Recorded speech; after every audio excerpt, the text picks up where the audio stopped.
The world of Velaria had always been bright and calm. Its green forests stretched across continents, and its cities shimmered with colors that humans could barely imagine. But now, it was dying. The sky had a strange orange tint that seemed to burn the eyes. The seas boiled under the sun, and great storms tore through cities that had stood for centuries. The Velarians, gentle beings with smooth, pale skin and long, slender limbs, were in a panic. Their leaders called emergency meetings, and scientists ran from lab to lab trying to understand what was happening.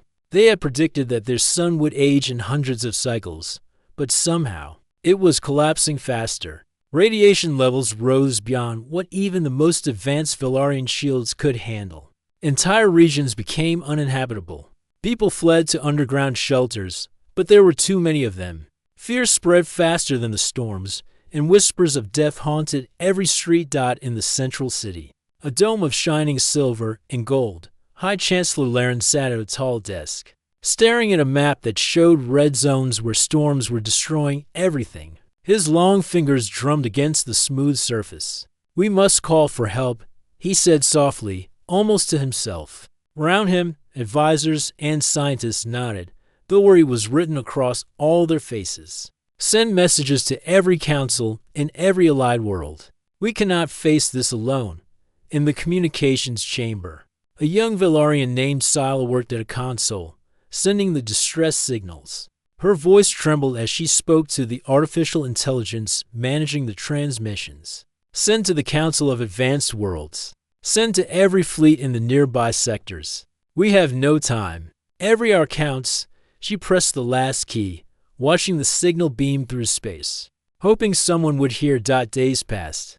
The Velarians waited, watching the sky and praying for a response. Then, one by one, they received answers. Most were polite refusals. "We cannot risk our ships in such a dangerous region," said one message from a crystalline race known for their energy shields.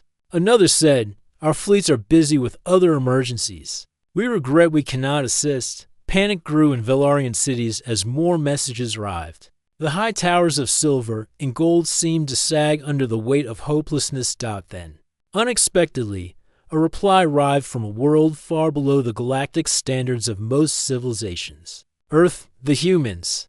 They were known across the galaxy as dangerous, violent, and primitive in many ways, yet also strangely tough. The message was simple but firm.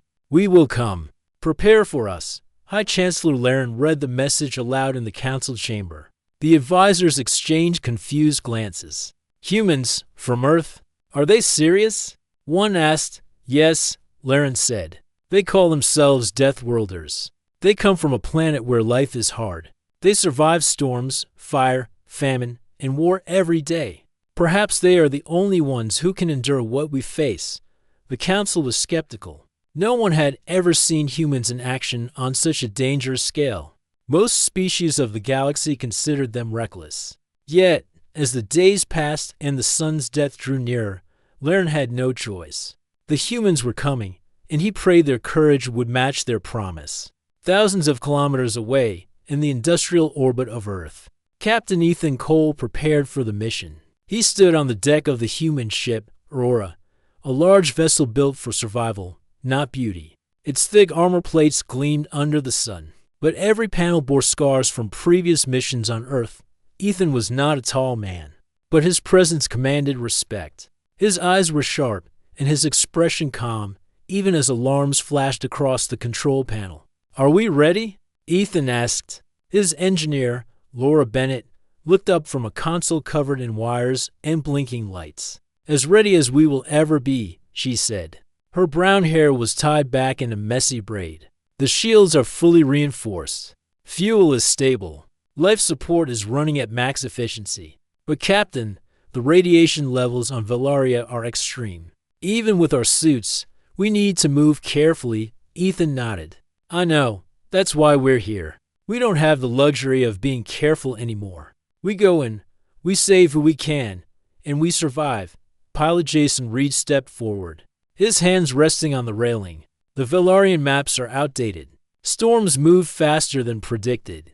We'll have to rely on human tracking tech and instincts." Medic Mia Turner adjusted her pack and nodded. I'm ready to help anyone who's sick or injured. Don't worry about me.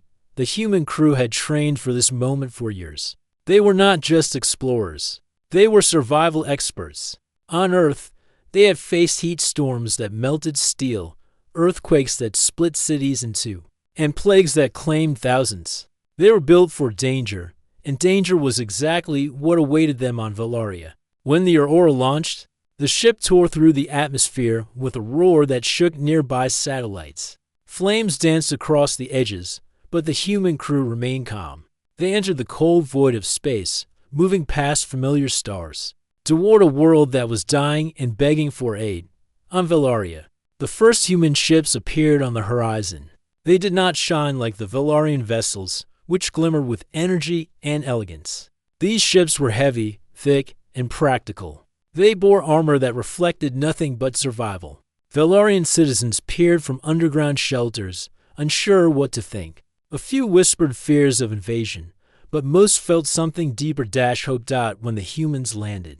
Dust rose in clouds, mixing with the ash from burned cities. Ethan and his team stepped out, clad in reinforced suits. They moved with purpose, carrying equipment designed for repair, rescue, and medical aid. The Velarians, watching from a distance, were amazed.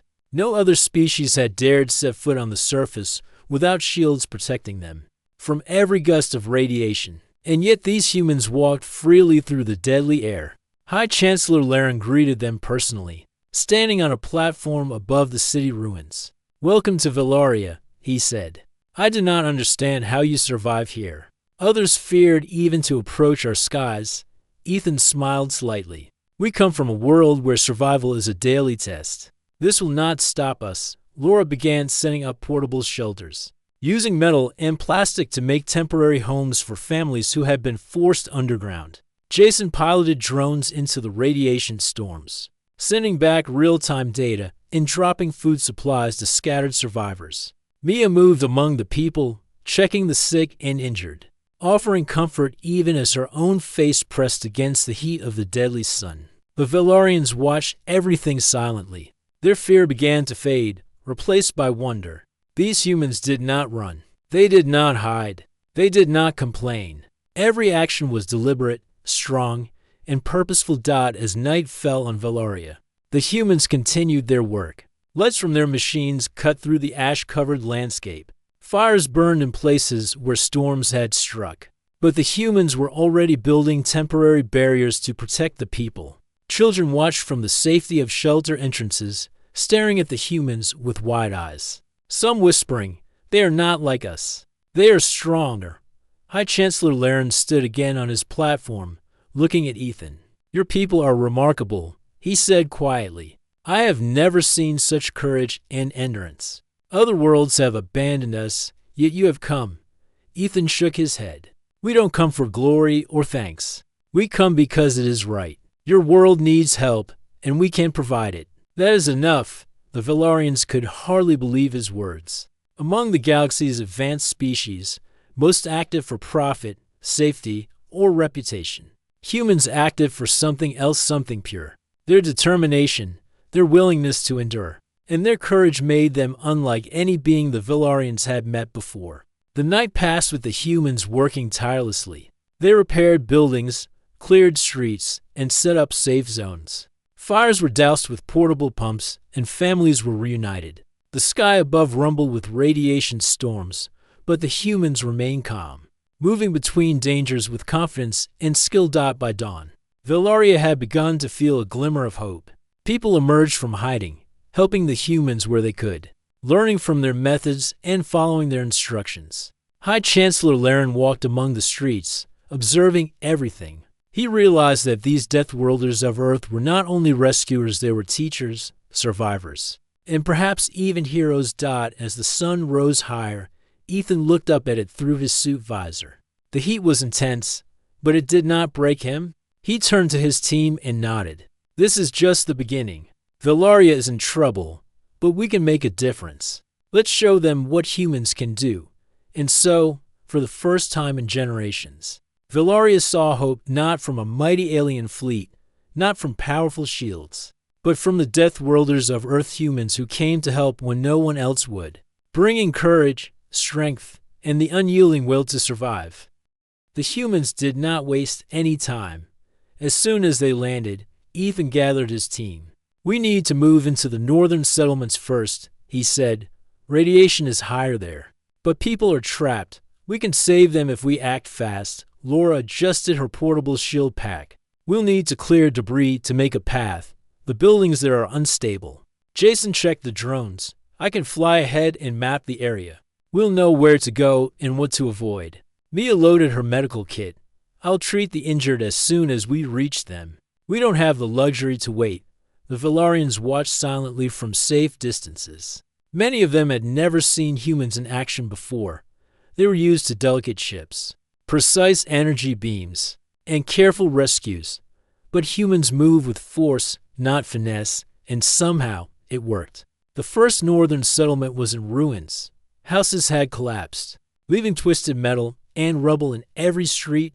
Fires smoldered in piles of ash, and thick clouds of radiation rose in the air.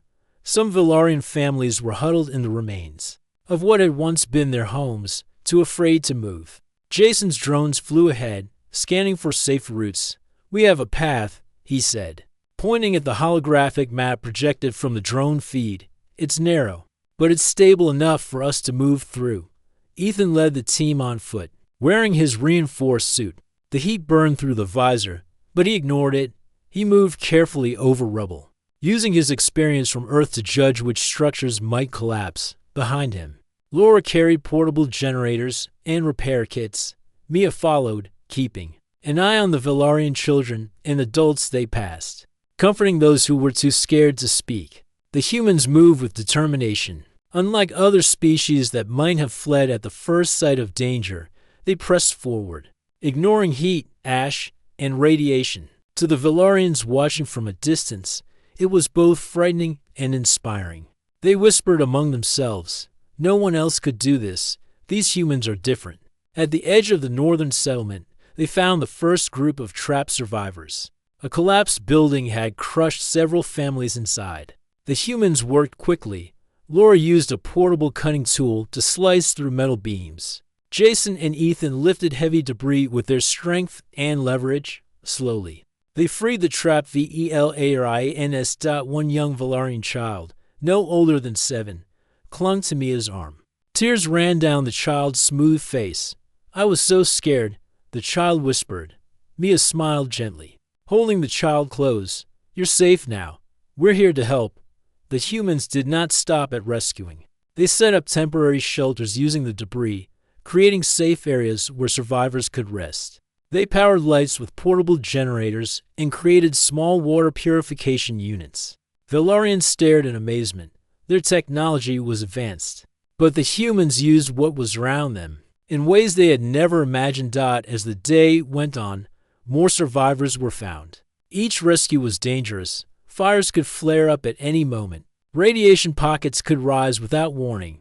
Buildings could collapse. Yet the humans never hesitated. At one point, Jason flew his drone into a narrow alley where a building had partially fallen. The drone's camera showed a mother and her 2 children trapped under a large metal beam. "Ethan, they're here.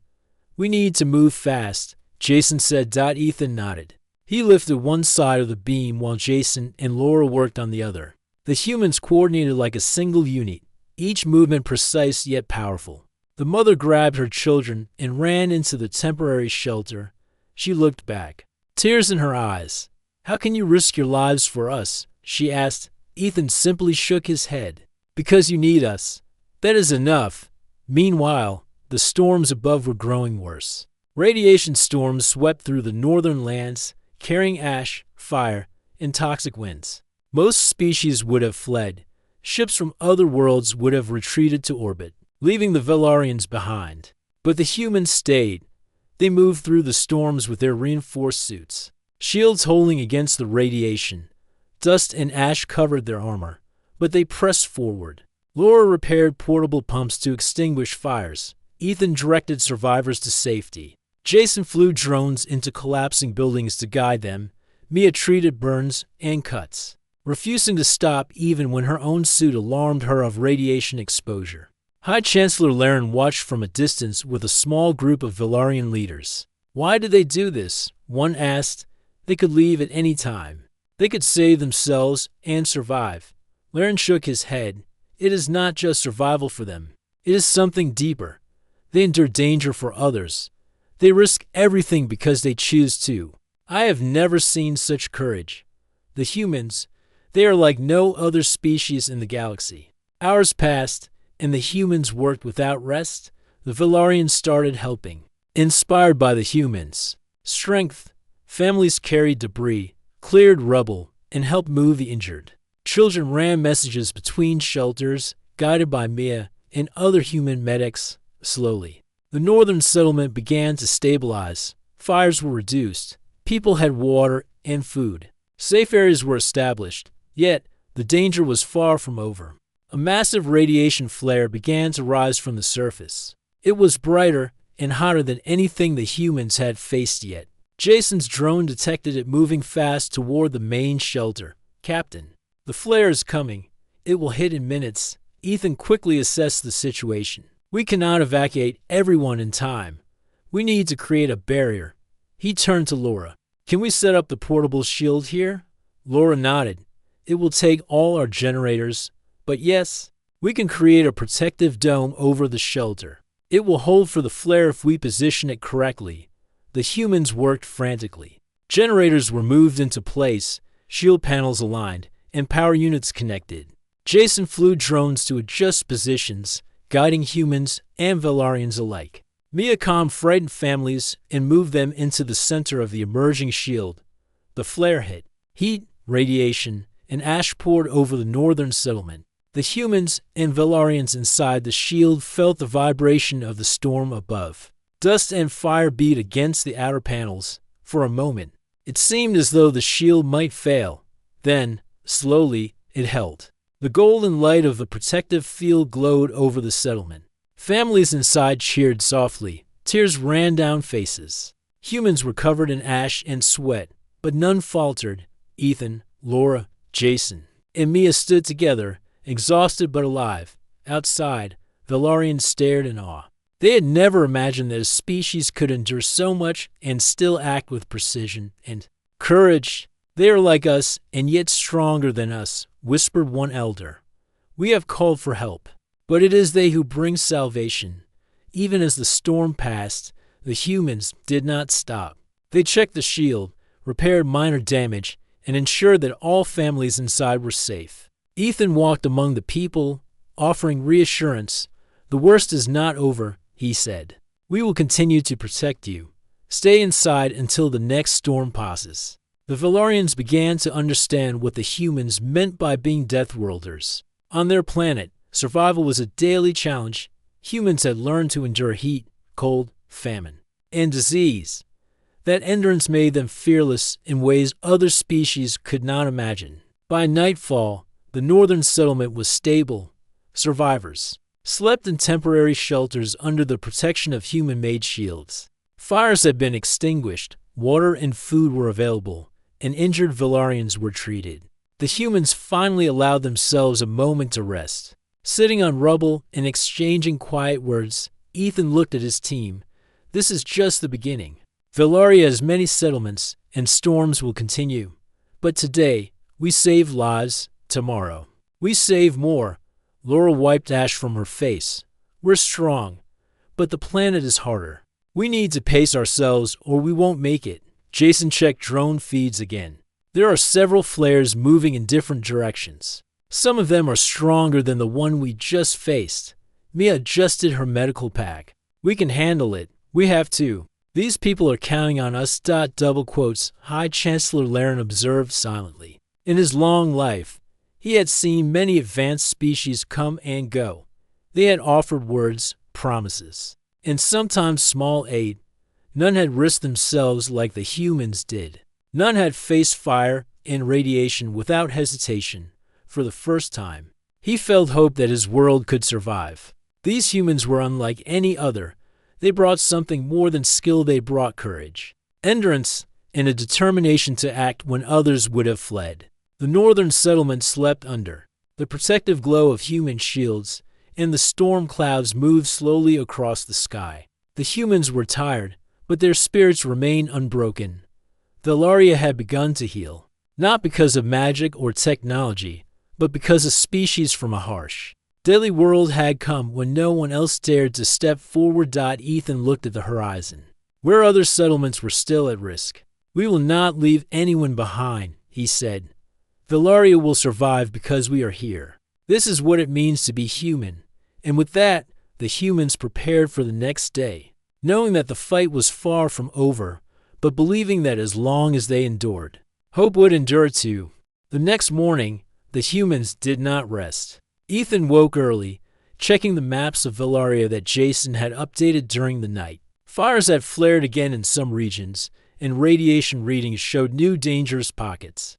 The northern settlement was safe for now, but the rest of the planet was still under threat. "We need to move south," Ethan said, gathering his team. "There are several settlements in that region that have not received aid. People are trapped and scared. We have to get there before the next flares hit." Laura adjusted the shield generator she carried. "It's going to be difficult. The storms are spreading faster, and the southern terrain is uneven. We may need to create pathways through rubble and molten soil." Jason checked the drones. "I'll scout ahead. We'll know where it's safe to land and where the danger zones are. The humans are built for survival, but we still need strategy." Mia readied her medical supplies. "There will be injured people, and some will need urgent care. We cannot leave anyone behind." The humans set off from the northern settlement, walking through ash-covered plains and burned forests. The air was thick with smoke, and the ground was hot to the touch. But the humans pressed forward with steady steps. Velarians followed at a distance, curious and cautious. They had started to trust the humans, but they still could not understand how beings from a distant planet could endure this heat and radiation without faltering. As the humans approached the southern region, the devastation became worse. Entire cities were reduced to ash. Smoke rose from shattered buildings, and the ground itself had cracked from heat and pressure. The few survivors they found huddled in caves or beneath ruins, too afraid to come out. Ethan signaled for Jason's drones to fly ahead. The camera feed showed a family trapped under the remnants of a fallen shelter. Flames were spreading nearby, and the ground beneath them was unstable. "We have to move fast," Ethan said, lifting his shield and running toward the debris. Laura joined him, carrying portable cutting tools. Together, they worked to remove the heavy rubble. Jason controlled drones that held smaller debris in place, preventing it from falling further. Finally, with a loud crack, the main beam broke, and the family scrambled to safety. The mother held her children tightly, tears running down her face. Thank you for coming," she whispered. Ethan shook his head. "We didn't come for thanks. We came to help." As they continued, the humans encountered new dangers. Radiation pockets flared without warning, forcing them to duck behind shields. Collapsing buildings blocked paths, requiring strength and precision to move them safely. Fires roared across fields, and molten rivers of rock and soil blocked valleys. Yet the humans pressed forward, never stopping, never hesitating. Velarians watching from safe distances began to understand the humans' methods. They did not flee from danger. They did not panic when a building cracked or a fire spread. Each action was calculated, efficient, and brave. Children who had been too scared to leave shelters now ran alongside humans, carrying small supplies or guiding the injured.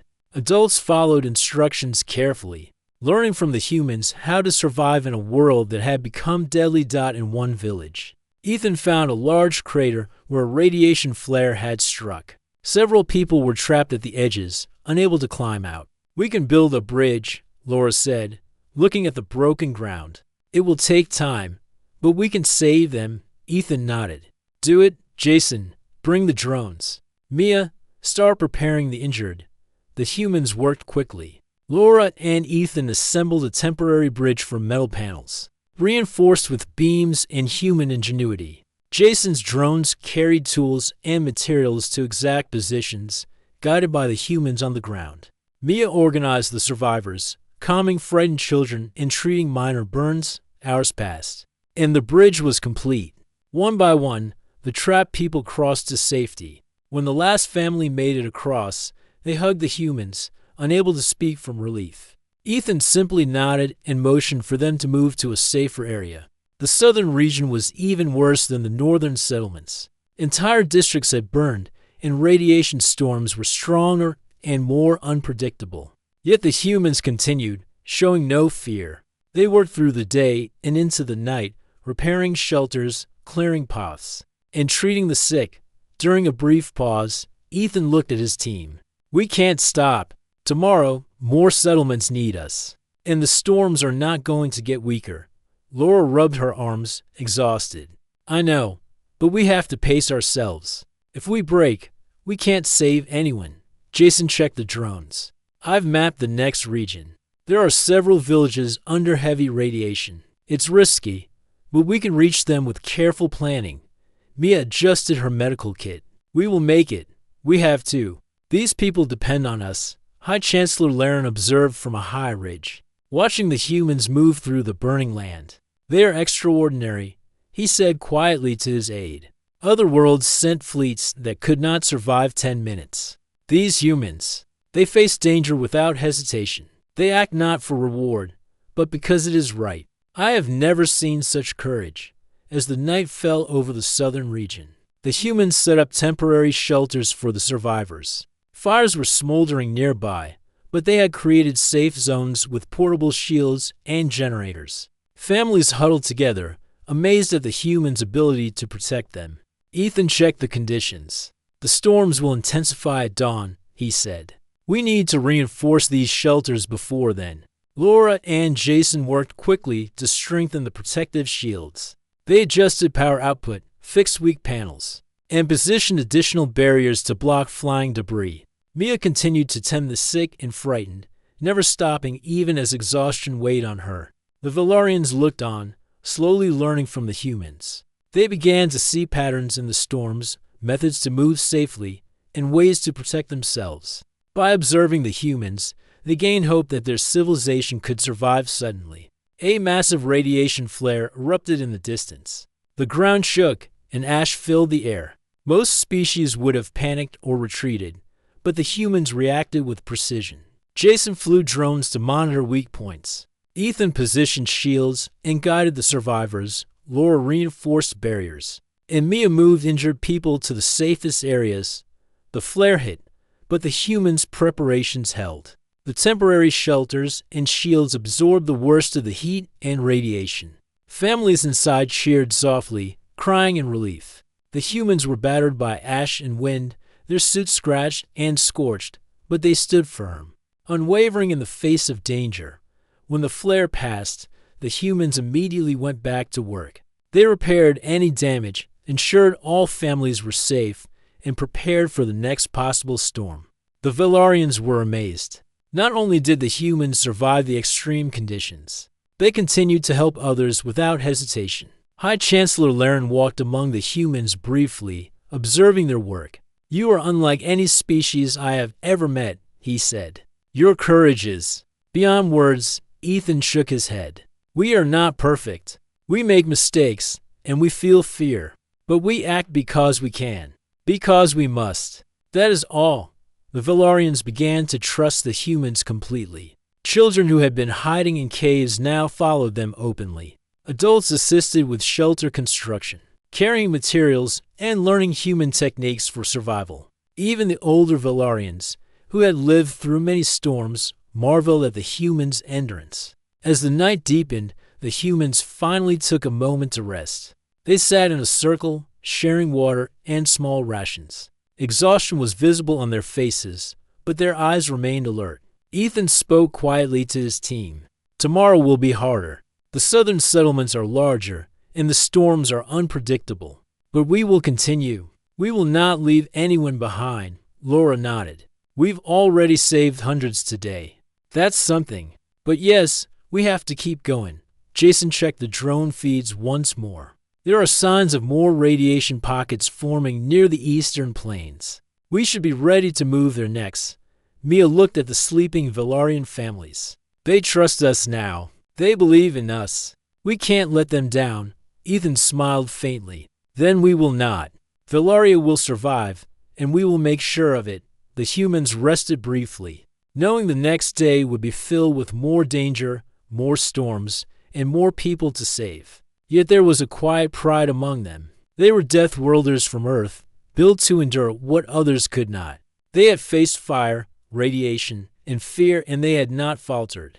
High Chancellor Laren looked out over the southern region from a distant ridge. Fire still burned, smoke rose into the sky, and storms churned overhead. But the humans moved steadily through the chaos, saving lives with courage and skill. For the first time in generations, the Velarrians felt hope. Not the hope that came from distant fleets or promises of aid, but the hope that came from seeing beings who refused to abandon others. These humans were more than just survivors. They were heroes, teachers, and protectors. And in that moment, the Velarrians realized something new. When their world seemed lost, when the storms threatened to end life itself, the Deathworlders of Earth had come, and they were not afraid.